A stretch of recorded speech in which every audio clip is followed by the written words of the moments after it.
Morning with Farah. Welcome back जी। आज तरनजीत सिंह हमारे मेहमान हैं और अमेरिका से तशरीफ़ लाए हुए हैं डॉक्टर गुरिंदर पाल सिंह, जो कि पीएचडी कर रखी है इन्होंने सिख एंड पंजाब हिस्ट्री पे। और यहाँ पे लाहौर में जो रबाबी फैमिली है, जो कि बाबा गुरु नानक के साथ उनका एक बड़ा गहरा ताल्लुक़ उनके अजदाद और बुज़ुर्गों से पुश्त दर पुश्त चल रहा है, उनके लिए बहुत काम कर रहे हैं। सो दसो जी तुसी सानू रबाबी फैमिली दे बारे दे विच भी और बाकी जो तुसी गल करना चाहो इस हिस्ट्री दे बारे च, उस बारे च भी।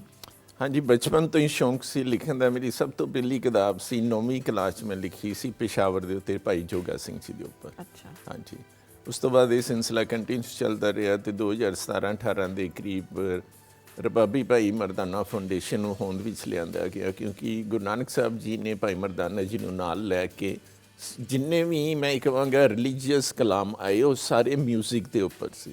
ठीक है। हाँ जी, तुसी जिस बाणियां तरह जिन्नियां हाँ जी ने बाणियां सारियां, जिन्नियां हाँ, भी सारी हैं, रागां वो सारियां रागां दे rhyming। उपर ही है। अच्छा, ठीक तो ये जो कलाम आंदा है फिर गुरु नानक साहब कहते है शेर मरदानिया रबाब तुर की बानी आई है। तो उन्होंने नाल लिया जो अंतम समा उन्हों का आया खुरम दरिया के कोल अफगानिस्तान वाली साइड ते उन्होंने मंगिया सी भी मेरिया 21 कुल्लां नूं तारन दी करना। फिर गुरु नानक साहब ने उन्होंने बच्चों दिता जा मरदानिया तेरी 21 कुल्लां तारियां। 18वीं कुल के करीब आके इन्हों कीर्तन के करन मौके घट गए सी। फिर इन्हों दे नाल मेरा संपर्क होया तो असी ये संस्था बना के हर साल पिछले 5 साल तो गुरुद्वारा ननकाना साहब कीर्तन दरबार करवाने। इत्थों के लोकल सारे कीर्तनी जत्थे उत्थे आते हैं तो बच्चों की देखभाल की असी कोशिश करके परिवार को दोबारा हाईलाइट किया, वर्ल्ड से रिकोगनाइज करवाया। अच्छा, इसकी ना बड़ी मज़े की बात है, जो रबाबी फैमिली ये डिफरेंट तरीके से गाते हैं। जैसे हम म्यूजिक पे लोग सीखते हैं, या मैं और आप पहले दिन आए थे और ये मुस्लिम फैमिली हाँ जी, सुन्नी मुस्लिम। एक तो बाबा नानक के साथ है रबाब बजाते थे, दूसरा ये कि इनके यहाँ ना सीना बसीना म्यूजिक चला रहा है, यानी 2 लाइनें बाबा नानक की तो 2 बाबा फरीद की तो 2 भगत कबीर की तो 2 10वीं गुरु की, 6ठे गुरु की, वो मिक्स कलाम गाते हैं। अच्छा, इन्हीं के लिए कोई माइंड नहीं करता, वरना अदरवाइज एक कलाम तो ये ना कि कलाम आपने शुरू किया 2 लाइनें पढ़ी, 2 लाइनों के बाद आपने तीसरे चौथे पे जम किया, तो लोग नहीं चाहते। नॉर्मली लोग रेस्पेक्ट के तौर पे पूरा कलाम पढ़ते हैं। तो ये जो रबाबी फैमिली है, चूँकि सीना बसीना सुन सुन के आए, लिखत पढ़त में इनको कुछ नहीं आता, ना शायद उनको गुरमुखी लिखना आती है, ना पढ़नी आती है, ना उस तरह से, तो कुछ थोड़े बहुत वो जो आ रहा है सीना बसीना कि बाप ने बेटे को सुनाया, बेटे ने पोते को सुनाया, वो 16वीं जनरेशन 18वीं जनरेशन तक आ गया। अब उसमें ये दिक्कत आ रही है कि कमर्शलिज्म की वजह से शायद उनकी अगली जनरेशन कैरी ना करे। मैंने इस वक्त किसी टाइम ना एक बड़े टीवी चैनल के साथ इस पर हमने प्लान किया था कि हम इसके ऊपर नेटफ्लिक्स लेवल की डॉक्यूमेंट्री करेंगे, और बड़ा रिसर्च करके बड़े अच्छे हमने लोग जोड़े थे कि हम इसके ऊपर करेंगे, क्योंकि ये आखिरी जनरेशन है। इसी रबाबी फैमिली की कुछ शाख जो है वो बॉलीवुड में बड़ा म्यूजिक दे रही है। आगे इनके बच्चे कमर्शियल सिंगर बनेंगे, ये कमर्शियल नहीं गाते, ये सिर्फ सूफीज़म गाते हैं। ठीक है। आगे इनके बच्चे शायद फाइनेंशियल टर्म्स को बेहतर करने के लिए शादी ब्याहों पे भी गाएं, कमर्शियल म्यूज़िक भी गाएं, तो ये उस लाइन से कहीं ना कहीं उनके बच्चों ने हटना है। तो ये आखिरी जनरेशन है जिन्होंने सीना बसीना म्यूज़िक कैरी किया, वो गाते हैं कि 2 लाइन इनकी पढ़ी 2 लाइन उनकी पढ़ी, ट्रेडिशनल तरीके से, साथ बजाना भी साथ गाना भी, ना को बहुत अच्छी सुर की आवाज़। तो ये आर्काइवल जो इनकी वैल्यू है, ये सिर्फ मजहब तक महदूद नहीं है, इसका ताल्लुक जो है इस कल्चर से है, ये इस सकाफत से, पंजाब की एक सकाफत का भी तो एक रंग और ये है भी ना पंजाब की सकाफत के एक और एलिमेंट, हमारे जो पंजाबी बोलियां हैं वो सीना बसीना चली आ रही है, बहुत कम होगी। ये एक वाहिद कलाम है जो सीना बसीना चला आ रहा है अभी तक है। अब सीना बसीना चलना जो है ना, ये एक इट्सेल्फ अपने अंदर एक पूरी हिस्ट्री है कि एक शख्स को पढ़ना लिखना नहीं आता, उसने बाप से जो सुना, बाद में उसको पता भी चला कि ये 2 लाइनें यहाँ से 2 वहाँ से, लेकिन करेक्ट नहीं कर रहा, उसी लाइन पे चला आ रहा है, और लोग भी डाइजेस्ट कर रहे हैं, पसंद करते हैं। तो ये उस फैमिली को थोड़ा सा लुक आफ्टर करते हैं। और इस कलाम में भी कितनी हम आहंगी है, कितनी वजह से कहना चाहिए हारमोनी है कि रिलीजन्स का डिफरेंस है। एक रिलीजन पढ़ने वाला कोई और है, रिलीजन से गाने वाला कोई और, बताने वाला, बट उस सब जनरेशन आज भी मुस्लिम है, गुरुद्वारे में रहते हैं, गुरुद्वारे में खाते पीते हैं, गुरुद्वारे में कीर्तन करते हैं। उनके 16वीं जनरेशन का गोल्डन टेम्पल से कीर्तन शुरू किया, जो हमारा काबा अव्वल है, वहाँ से कीर्तन करते हैं। दुनिया में हर जगह जाते हैं, कीर्तन करते हैं। ब्रेड एंड बटर सारा ओढ़ना बिछोना सोचना गाना सिख सब इधर ठीक है, पढ़ते 5 वक्त की नमाज है। वाह। अच्छा, ਤੁਹਾਡਾ ਤਾਲੁਕ ਇਧਰ ਪੰਜਾਬ, ਇਧਰ ਸਾਡੇ ਵਾਲੇ ਪੰਜਾਬ ਵੱਲ। ਹਾਂਜੀ, ਪਿਛੋਕੜ ਇਥੋਂ ਸੀ। ਹਾਂਜੀ, ਜਿਹੜਾ ਵਾਲਾ ਦੇ ਕੋਲ ਚੱਕ ਗੁਰਦਿੱਤਾ ਪਿੰਡ ਆ, ਉਹ ਅੱਜ ਵੀ ਉਸ ਸੇਮ ਨਾਮ ਤੇ ਹੈਗਾ, ਉਹ ਮੇਰੇ ਨਾਨਾ ਜੀ ਦੇ ਨਾਮ ਤੇ ਸੀ। ਤੇ ਗਏ ਹੋ ਆਪਣੇ ਪਿੰਡ? ਹਾਂਜੀ, ਮੈਂ ਪਿਛਲੀ ਵਿਜ਼ਿਟ ਤੇ ਉੱਥੇ ਵਿਜ਼ਿਟ ਕੀਤਾ, ਬਹੁਤ ਸੋਹਣਾ ਵਾ, ਲੋਕੀ ਬਹੁਤ ਪਿਆਰ ਕਰਦੇ ਆ। ਹਾਂਜੀ। ਇੱਕ ਉੱਥੋਂ ਦੇ ਅੱਜ ਕੱਲ੍ਹ ਦੇ ਜਿਹੜੇ ਨੰਬਰਦਾਰ ਉਹਨਾਂ ਨੇ ਤੇ ਇਹ ਕਿਹਾ ਤਾਂ ਸੀ ਜੀ ਤੁਸੀਂ ਆ ਜਾਓ ਤੁਹਾਡੇ ਨਾਂ ਤੇ ਅਸੀਂ 500 ਕਿੱਲਾ ਜ਼ਮੀਨ ਕਰ ਦਿੰਦੇ ਹਾਂ। ਅੱਛਾ ਜੀ, ਤੇ ਫਿਰ ਤੁਸੀਂ ਕੀ ਸੋਚਿਆ ਮੈਂ ਇਸ ਕਿਹਾ ਜੀ ਬਾਰੇ? ਨਹੀਂ, ਅਸੀਂ ਉਦਾਂ ਹੀ ਮਿਲਦੇ ਗਿਲਦੇ ਰਵਾਂਗੇ। ਅੱਛਾ ਜੀ, ਤੇ ਤੁਸੀਂ ਵੀ ਇੱਥੋਂ ਫਿਰ ਹਿਜਰਤ ਕਰਕੇ ਜਦੋਂ ਵੰਡ ਰਹੀ ਤੇ ਤੁਸੀਂ ਵੀ ਇੱਧਰੋਂ? ਮਦਰ ਸਾਈਡ ਤੋਂ ਜਿਹੜੇ ਮੇਰੇ ਸੀ ਉਹ ਪਾਰਟੀਸ਼ਨ ਤੋਂ ਪਹਿਲੇ ਫਿਰ ਇੰਡੀਆ ਚਲੇ ਗਏ ਸੀ ਅੰਮ੍ਰਿਤਸਰ ਦੇ ਵਿੱਚ, ਪਰ ਫਾਦਰ ਸਾਹਿਬ ਤੋਂ ਉਹ ਸ਼ੁਰੂ ਤੋਂ ਜ਼ਿਲ੍ਹਿਆਂਵਾਲੇ ਬਾਗ ਦੇ ਕੋਲ ਹੀ ਹੈ ਸਾਡਾ ਪੁਰਾਤਨ ਘਰ। ਜੀ ਠੀਕ ਹੈ। ਤੇ ਮਤਲਬ ਤੁਹਾਡਾ ਜਨਮ ਜਿਹੜਾ ਹੈ ਉਹ ਫਿਰ ਉਹ ਅੰਮ੍ਰਿਤਸਰ ਚ ਹੀ ਹੈ। ਅੰਮ੍ਰਿਤਸਰ ਚ ਹੀ ਹਾਂਜੀ, ਹੋਇਆ। ਪਿਛਲੇ 25-26 ਸਾਲ ਤੋਂ ਮੈਂ ਅਮਰੀਕਾ 'ਚ ਆ, ਤੇ ਉਸੇ ਪਿੰਡ ਦੇ ਜਿਹੜੇ ਨੰਬਰਦਾਰ ਸੀ ਉਹ ਮੈਨੂੰ ਅਮਰੀਕਾ ਦੇ ਵਿੱਚ ਮਿਲੇ। ਫਿਰ ਅਸੀਂ ਦੋਨਾਂ ਨੇ ਰਲ ਕੇ ਇੱਕ ਸਾਂਝਾ ਪੰਜਾਬ ਬਣਾਇਆ, ਇੰਡੋ ਪਾਕ ਕਲਚਰ ਨੂੰ ਸੰਭਾਲਣ ਦੀ ਮੈਂ ਵੀ ਕੋਸ਼ਿਸ਼। ਆਪਣੇ ਪਿੰਡ ਦੇ ਨੰਬਰਦਾਰ ਸਾਹਿਬ ਨੂੰ ਲੱਭ ਰਹੀ ਹੈ, ਜੇ ਤੁਹਾਨੂੰ ਲੱਭਣ ਤੇ ਮੈਨੂੰ ਜ਼ਰੂਰ ਜੋੜੋ। ਜ਼ਰੂਰ ਜੀ, ਮੈਂ आजकल बड़ा आसान हो गया ਦਵਾਂਗੇ, सोशल ਹਾਂਜੀ। मीडिया थे ना, वो पाओ कि किसी जगह तक कौन रहने वाला है, सोशल मीडिया पे सर्कुलेट हो जाता है। Yes. अच्छा, फिर मिलने का पॉइंट भी है हमारे पास, करतारपुर साहब इधर से भी आ जाते हैं, इधर से भी आ जाते हैं। बिछड़ी हुई फैमिलियां मिल रही हैं, बिछड़े हुए दोस्त मिल रहे हैं। कोई बंदा कहता है मेरा बाप और फलां का बाप दोस्त, आप तो सोशल मीडिया पे डाल देते हैं। कुछ प्लेटफॉर्म बने हैं इंडो पाक फ्रेंडशिप, किसमें लोग डाल देते हैं कि मैं इस जगह का कोई रहने वाला हूँ। तरनजीत, एक ना एक रिसर्च जैसे डॉक्टर साहब करते हैं, एक और रिसर्च एक ब्रिटिशनर है वो कर रहे थे कि किन्ने पंजाबी ने जी। ਜਿਹੜੇ ਜੰਗੇ ਅਜ਼ੀਮ ਅਵਲ ਤੇ ਜੰਗੇ ਅਜ਼ੀਮ ਦੋਮ ਵਰਲਡ ਵਾਰ 1 ਐਂਡ 2 ਦੇ ਵਿੱਚ ਪੰਜਾਬੀ ਲੜੇ ਨੇ, ਔਰ ਬਹੁਤ ਐਸੇ ਨੇ ਜਿਹੜੇ ਉੱਥੇ ਉਹਨਾਂ ਮੁਲਕਾਂ ਦੇ ਵਿੱਚ ਉੱਥੇ ਸੈਟਲਡ ਹੋ ਗਏ। ਹਾਂਜੀ, मलेशिया ਉਹਨਾਂ ਦਾ ਕੋਈ ਇਤਾ ਪਤਾ ਨਹੀਂ। मलेशिया, इंडोनेशिया, सिंगापुर एक बहुत बड़ी लॉट है जहाँ पे हमारे 3-4-5 लाख सिख रहते हैं। ये सारे वर्ल्ड वॉर 1-2 में ब्रिटिश आर्मी के साथ गए थे, वहाँ रह गए। बाहर रह गए। तीसरी चौथी आप पूछेंगे ना, चौथी पांचवी पीढ़ी से, तो वो कहीं कोई सियालकोट से निकलेगा, कोई अमृतसर से, कोई लुधियाना से निकलेगा। हाँ जी, क्योंकि उस वक्त यहाँ पे हुकूमत थी ताजे बरतानिया की, तो लाम पे ले जाते थे। लाम का मतलब यही ना कि जिन्ने मुंडे जवान होंदे सी ਉਹ ਸਾਰੇ ਉਹਨਾਂ ਦੇ ਵਾਸਤੇ ਮੈਂਡੇਟਰੀ ਸੀ ਕਿ ਉਹ ਭਰਤੀ ਹੋਣ ਔਰ ਜਾ ਕੇ ਲੜਨ। ਤੇ ਅੱਛਾ, ਤੇ ਮੈਨੂੰ ਬੜੀ ਦਿਲਚਸਪੀ ਹੈ, ਤੁਸੀਂ ਸਾਨੂੰ ਸਾਡੀ ਪੰਜਾਬ ਦੀ ਤਾਰੀਖ ਦੇ ਬਾਰੇ 'ਚ ਹੋਰ ਕੁਝ ਦੱਸਣਾ ਚਾਹੋ ਕਿ ਐਸੀ ਚੀਜ਼ ਇੱਥੇ ਦਾ ਕਿਹੜਾ ਮਕਾਮ ਜਿਹੜਾ ਤੁਸੀਂ ਵਿਜ਼ਿਟ ਕੀਤਾ ਤਾਂ ਤੁਹਾਨੂੰ ਕਰਤਾਰਪੁਰ ਦਰਬਾਰ ਸਾਹਿਬ ਤੋਂ ਇਲਾਵਾ ਜਿਹੜਾ ਤੁਹਾਨੂੰ ਬਹੁਤ ਜ਼ਿਕਰ ਜਿਹਦਾ ਕਰਨਾ ਚਾਹੋ? ਹਾਂਜੀ, ਉਹ ਕੱਲ ਹੀ ਇੱਕ ਮੌਕਾ ਮਿਲਿਆ ਸੀ ਸਾਨੂੰ ਚਕਵਾਲ ਜਾਣ ਦਾ। ਉੱਥੇ ਕਰਿਆਲਾ ਪਿੰਡ ਵਿੱਚ ਅਸੀਂ ਗਏ ਸੀ। ਕਰਿਆਲਾ, ਹਾਂਜੀ, ਉੱਥੋਂ ਸਾਨੂੰ ਇੱਕ ਨਵੀਂ ਹਿਸਟਰੀ ਮਿਲੀ ਹੈ। ਅੱਛਾ ਜੀ। ਹਾਂਜੀ, 1675 ਚ ਜਦੋਂ ਗੁਰੂ ਤੇਗ ਬਹਾਦਰ ਸਾਹਿਬ ਸਾਡੇ 9ਵੇਂ ਗੁਰੂ ਜੀ ਦੀ ਸ਼ਹੀਦੀ ਹੁੰਦੀ ਹੈ ਦਿੱਲੀ ਚਾਂਦਨੀ ਚੌਂਕ ਵਿੱਚ, ਉਹਨਾਂ ਦੇ ਨਾਲ 3 ਸਿੱਖ ਸ਼ਹੀਦ ਕੀਤੇ ਜਾਂਦੇ ਹਨ, ਭਾਈ ਮਤੀ ਦਾਸ, ਸਤੀ ਦਾਸ ਤੇ ਭਾਈ ਦਿਆਲਾ ਜੀ। ਭਾਈ ਮਤੀ ਦਾਸ ਜੀ ਦੀ ਉੱਥੇ ਸ਼ਹੀਦੀ ਤੋਂ ਬਾਅਦ ਉਹਨਾਂ ਦੇ ਜਿਹੜੇ ਸੰਸਕਾਰ ਕਰਨ ਤੋਂ ਬਾਅਦ ਫੁੱਲ ਸੀ ਉਹ ਵੀ ਕਰਿਆਲਾ ਪਿੰਡ 'ਚ ਹੀ ਉਹਨਾਂ ਦੀ ਯਾਦਗਾਰ ਬਣੀ ਹੋਈ, ਜਿਹੜੀ ਕਿ ਕੱਲ ਸਾਨੂੰ ਮਿਲੀ ਹੈ। ਅੱਛਾ। ਹਾਂਜੀ, ਬਾਬਾ ਪਰਾਗਾ ਜੀ ਦੇ ਨਾਲ ਹੀ ਥੱਲੀ ਦੇ ਨੈਕਸਟ ਉਹਨਾਂ ਦੀ ਹੈਗੀ ਹੈ। ਅੱਛਾ ਜੀ। ਤੇ ਇੱਥੇ ਸਾਰਾ ਕੁਝ ਹੀ ਸਾਡਾ ਇਤਿਹਾਸ, ਸਾਰਾ ਕੁਝ ਇੱਥੇ ਲੁਕਿਆ ਪਿਆ ਹੈ, ਤੇ ਉਹਨੂੰ ਹੌਲੀ ਹੌਲੀ ਕੱਢਣ ਖੋਜਣ ਦੀ ਲੋੜ ਹੈ, ਤੇ ਆਉਣ ਵਾਲੇ ਸਮੇਂ 'ਚ ਸਭ ਕੁਝ ਠੀਕ ਹੋ ਜਾਏਗਾ। ਜਿਸ ਤਰ੍ਹਾਂ ਤੁਸੀਂ ਸਾਰਾ ਗੜੀ ਦਾ ਜ਼ਿਕਰ ਕੀਤਾ ਸੀ, ਮੈਂ 82 ਤੋਂ ਇਹਦੇ 'ਤੇ ਕੰਮ ਕਰ ਰਿਹਾ ਸੀ ਇੰਡੀਆ ਵਿੱਚ। ਇਹਦੀ ਕਿਉਂਕਿ ਬ੍ਰਿਟਿਸ਼ ਨੇ ਇਹਦੀ ਯਾਦਗਾਰ ਅੰਮ੍ਰਿਤਸਰ 'ਚ ਦਰਬਾਰ ਸਾਹਿਬ ਦੇ ਕੋਲ ਹੀ ਬਣਾਈ ਸੀ 1901 ਦੇ ਵਿੱਚ ਜੀ। ਤੇ ਉਹਦੀ ਖੋਜ ਕਰਦੇ ਕਰਦੇ 21 ਫੈਮਲੀਜ਼ ਨੂੰ ਲੱਭਿਆ। ਫਿਰ ਮੈਂ ਇੰਗਲੈਂਡ ਜਾ ਕੇ ਰਾਇਲ ਮਿਲਟਰੀ ਅਕੈਡਮੀ ਸੈਂਡਹਰਸਟ ਵਿੱਚ ਗਿਆ, ਕਿਉਂਕਿ ਉਸ ਸਮੇਂ ਉਸ 36 ਸਿੱਖ ਰੈਜੀਮੈਂਟ ਦਾ CEO ਜਿਹੜਾ commanding officer Lieutenant Colonel John Hartle ਉੱਥੋਂ ਸਟੱਡੀ ਕਰਕੇ ਆਇਆ ਸੀ। ਅੱਛਾ। ਫਿਰ ਬ੍ਰਿਟਿਸ਼ ਆਰਮੀ ਨੂੰ ਜਾ ਕੇ ਇਸ ਦੀ ਹਿਸਟਰੀ ਦੱਸੀ। ਉਹ ਫਿਰ ਕਹਿੰਦੇ ਜੀ ਅਸੀਂ ਤੁਹਾਡੇ ਨਾਲ ਚੱਲਦੇ ਹਾਂ। ਲਗਾਤਾਰ ਸਾਰਾਗੜੀ ਫਾਊਂਡੇਸ਼ਨ ਤੇ ਉਹਨਾਂ ਦੇ ਨਾਲ ਮੇਰੀ ਪਿਛਲੇ 12-13 ਸਾਲ ਤੋਂ ਕੋਲੈਬੋਰੇਸ਼ਨ ਚੱਲ ਰਹੀ ਹੈ। ਅੱਛਾ ਜੀ। ਤੇ 2 ਸਾਲ ਪਹਿਲੇ ਮੈਂ ਇੱਥੇ ਉਹਨਾਂ ਨੂੰ ਵਿਜ਼ਿਟ ਵੀ ਕਰਾਇਆ ਸੀ ओरिजिनल बैटलफील्ड। ਹਾਂਜੀ ਹਾਂਜੀ। ਤੇ ਮੈਂ ਸਰਕਾਰ ਤੇ ਆਰਮੀ ਦਾ ਸ਼ੁਕਰਗੁਜ਼ਾਰ ਹਾਂ। पाकिस्तानी आर्मी ने बड़ा उनको बहुत हेल्प की थी उन्होंने। गवर्नमेंट ऑफ पाकिस्तान ने वेलकम किया, ब्रिटिश वो क्योंकि पूरा वो एक बटालियन आया, रिसर्च प्रोजेक्ट जो है वो पूरा हाँ जी, फिर मिले, फिर एक्सचेंज हुआ, तो बड़ा वार्म फीलिंग आई उनमें। जो फौजी आए थे उस साइड से, पंजाब यूके से, मेरे कुछ 2-3 जानने वाले थे यहाँ पे। फिर स्टेट लेवल पे उनको बड़ा ऑन किया गया और सारागढ़ी को प्रोटेक्ट किया जा रहा है, क्योंकि ये हिस्ट्री का हिस्सा है। यूनेस्को के अंदर इस लड़ाई का जिक्र है, सेकंड ब्रेवेस्ट वॉर कहलाती है, वर्ल्ड फेमस 8 बैटल्स से आती है। जी जी। ਹੁਣ ਅਸੀਂ ਉਸ ਜਗ੍ਹਾ ਤੇ ਇੱਕ ਗੁਰਦੁਆਰਾ ਸਾਹਿਬ ਵੀ ਲੋਕਲ ਸੰਗਤ ਦੇ ਸਹਿਯੋਗ ਨਾਲ ਬਣਾ ਦਿੱਤਾ ਹੈ। ਪਹਿਲਾ ਗੁਰਦੁਆਰਾ ਸਾਹਿਬ ਹੈ ਗੁਰਦੁਆਰਾ ਸਾਰਾਗੜੀ ਸਿੰਘ ਸਭਾ, ਤੇ ओरिजिनल बैटलफील्ड ਦੇ ਨਾਲ ਸਾਰਾਗੜੀ ਪਾਰਕ ਬਣਾ ਦਿੱਤੀ। ਕਾਫੀ ਕੰਮ ਅਸੀਂ ਕੀਤਾ ਸੀ, ਪਰ ਜਦੋਂ ਬ੍ਰਿਟਿਸ਼ ਆਰਮੀ ਡੈਲੀਗੇਸ਼ਨ ਆਇਆ ਫਿਰ ਤੁਹਾਡੀ ਸਰਕਾਰ ਫੌਜ ਨੇ ਰਲ ਕੇ ਉਸ ਨੂੰ ਬਹੁਤ ਸੋਹਣਾ ਸੁਚੱਜੇ ਢੰਗ ਨਾਲ ਬਣਾ ਦਿੱਤਾ। वो भी बड़ा एक तारीखी मुकाम है। वो ठीक है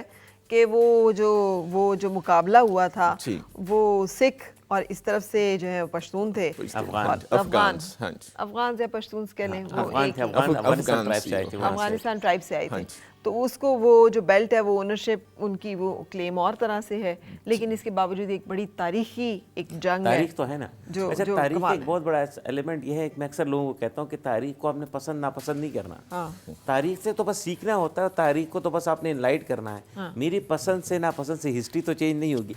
मैं और आप दोनों चाहते हैं कि पंजाब की अगर डिवीजन होनी तो पीसफुल तरीके से होती। 2-2.5 साल का मौका मिलता है। ये लोगों के दरमियान ये जो फैमिली बिछड़ गई है और जो लोगों की जायदाद एक दूसरी तरफ रह गई और भागम भाग में गए, ये ना होता। मुझे इंडियन एक चैनल ने लिया और पता चला बलूचिस्तान में एक बंदा था, तो उसको ना दिया राम एक बंदा था जिसने चाबी दी अपने पड़ोसी को, मैं बस जा रहा हूँ, पार्टीशन हो रही है, वो जो भी है वापस आऊँगा। और ये दुकान मैंने खोली करियाने की, 78 साल से उस फैमिली ने महफूज रखी है। हाँ। तो ऐसे ऐसे कितने लोग होते हैं। तरनजीत, मैं अक्सर ये बताती हूँ, ये जो गुरदासपुर की जो तकसीम हुई है, ये गुरदासपुर वो एरिया है जो कि डिस्प्यूटेड हुआ ना। यस। तीसरे दिन यानी 14 अगस्त को नहीं, ये 17 अगस्त को इसके Decide ऊपर हुआ जो कि है कहाँ क्या होना है। इंडिया का झंडा लहराया गया। तो उस दिन ईद थी, ये 27वीं रमज़ान को पाकिस्तान के बनने का ऐलान हुआ। ये ईद उल फितर का दिन था और मुसलमान फैमिलीज जो हैं वो सवैयाँ बना रही हैं, मर्द नमाज पढ़ के निकले। तो चूँकि वो मेरी फैमिली ननियाल जो है वो वर्ल्ड वॉर्स लड़े हुए थे, सोल्जर्स थे, तो उन्होंने देखा जी झंडा, तो उन्हें झंडे का मतलब पता था। तो आप अंदाज़ा करो कि वो भागे हैं और जो पका था वो उठाया है, and they migrated, they left their houses like this and they didn't get a time, जैसे कहते घंटे भी, कि वो अपना कुछ समेट ही सकें और वहाँ से निकल सकें। Could have So ये done बड़ी better ना, तकलीफ जिस तरीके से एक साल पहले सबको पता था कि बॉम्बे कहाँ जाएगा, दिल्ली कहाँ जाएगा, कराची कहाँ होगा, सिंध कहाँ होगा, हैदराबाद कहाँ होगा, इस तरह पंजाब के जो ऊपर बेल्ट थी ना, कनेक्टेड बॉर्डर का, इसमें क्लैरिटी नहीं थी। किसी में क्लैरिटी एक महीना पहले आई है, किसी में आप जैसे आप कह रहे हो कि 3 दिन बाद, 3 दिन बाद, तो उसने लोगों को बड़ा इफेक्ट किया बड़ा है। इफेक्ट किया। बट अभी खुशी की बात यह है कि हीट ऑफ द मोमेंट में बहुत कुछ हो गया, लेकिन दोनों साइड के लोगों ने रियलाइज़ किया है कि कुछ जो उसमें चीज़ें हुई वो नहीं होनी चाहिए थी, बट उसको लेके सारी ज़िंदगी उस पर नहीं जीना, आगे बढ़ना है, मोहब्बतें बांटनी है। तो जो मोहब्बत यहाँ मिलती है ना, पंजाब की इनको मिली है, बाकियों को मिलती है। जब क्रिकेट मैचेस पे यहाँ से लोग जाते हैं, बाकी जगह तो होटल में रहते हैं, पंजाब में कोई रहने नहीं देता। आप पूछिए ना, जो लोग हमारे आर्टिस्ट जाते हैं, जो बाकी जाते हैं, पंजाब का एक अलग प्यार है। आप पंजाबी फिल्में देखें, पाकिस्तान में रिलीज़ हो रही है, सेंसर बोर्ड दे रहा है, पंजाबी फिल्मों में 1 दर्जन से ज़्यादा पाकिस्तानी एक्टर होते हैं। बिल्कुल।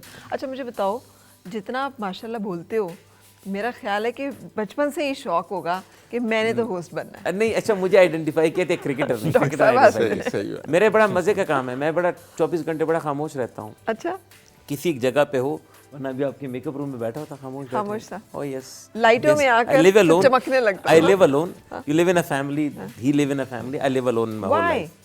सारी जिंदगी अकेला रहा हूँ, तो I lost my parents early, तो मैं अकेला रहता हूँ, तो मुझे ये होता है कि या तो मैं काम कर रहा होता और हूँ। मैं टिपिकल औरतों वाला सवाल करना था, ब्याह शिया क्यों नहीं करदा मुंडे? बड़ा मुश्किल काम है शादी संभालना। मुंडे ਨੂੰ ਕੁੜੀ ਨਹੀਂ ਲੱਭਦੀ ਕਿ पसंद नहीं आती। अच्छा, पसंद नहीं आती। नहीं नहीं, ए मुश्किल काम है, ब्याह चलाना भी बड़ा मुश्किल काम है। लगता है मिजाज, टेम्परेमेंट, मैं ज़रा थोड़ा सा सुकून वाला आदमी हूँ। अच्छा, ये ज़िंदगी का हिस्सा पहले होना चाहिए। तो ये तय है कि शादी नहीं, ब्याह नहीं करना? यार बड़ा मुश्किल काम है।